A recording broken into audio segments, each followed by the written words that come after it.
Évangile de Jésus-Christ selon saint Luc.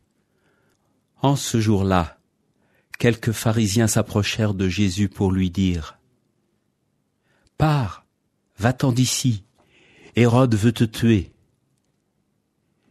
Il leur répliqua « Allez dire à ce renard, voici que j'expulse les démons, et je fais des guérisons aujourd'hui et demain, et le 3e jour j'arrive au terme. Mais il me faut continuer ma route aujourd'hui, demain et le jour suivant, car il ne convient pas qu'un prophète périsse en dehors de Jérusalem. Jérusalem, Jérusalem, toi qui tues les prophètes et qui lapides ceux qui te sont envoyés. Combien de fois ai-je voulu rassembler tes enfants, comme la poule rassemble ses poussins sous ses ailes, et vous n'avez pas voulu. Voici que votre temple est abandonné à vous-même. Je vous le déclare, vous ne me verrez plus jusqu'à ce que vienne le jour où vous direz « Béni soit celui qui vient au nom du Seigneur ». Un renard, une poule, des poussins. Ambiance mortelle. Il y a tout ce qu'il faut pour un carnage. En ce 31e jour du mois d'octobre, l'Évangile serait-il un prélude à la fascination pour la mort qui va parcourir un certain nombre des rues de nos quartiers au soir tombant de ce jour? Ça n'est pas si sûr. Car la mort ne vient pas toujours d'où on l'attend.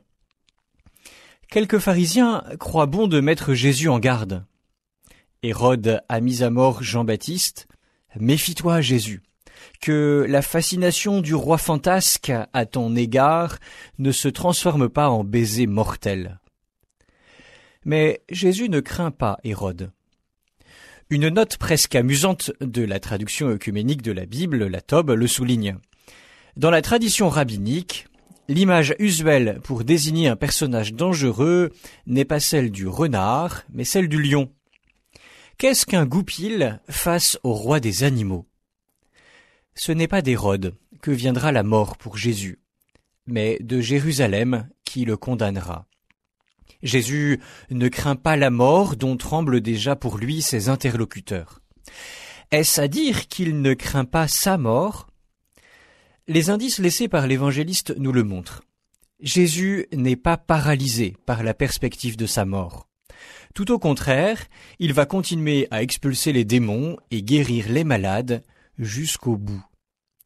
Et quoi que fassent les hommes, c'est de Dieu seul que peut venir le sens de la mort de son Fils.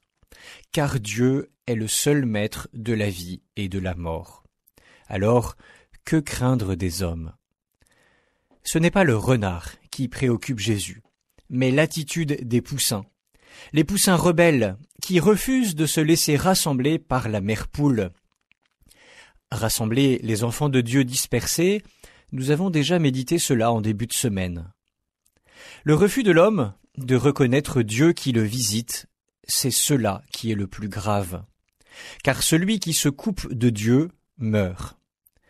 Plus que la mort physique, c'est la mort spirituelle qu'il faut redouter. En faisant mourir l'envoyé de Dieu, Jérusalem signifie que Dieu n'a plus droit de cité chez elle. Le temple deviendra alors une coquille vide. Quelle tristesse d'être impuissant devant ceux qui choisissent délibérément la mort. Mais une dernière parole de Jésus laisse place à un autre avenir possible. Après sa mort et sa résurrection, Jésus reviendra. Ce jour-là, il sera encore temps de chanter « Béni soit celui qui vient au nom du Seigneur ».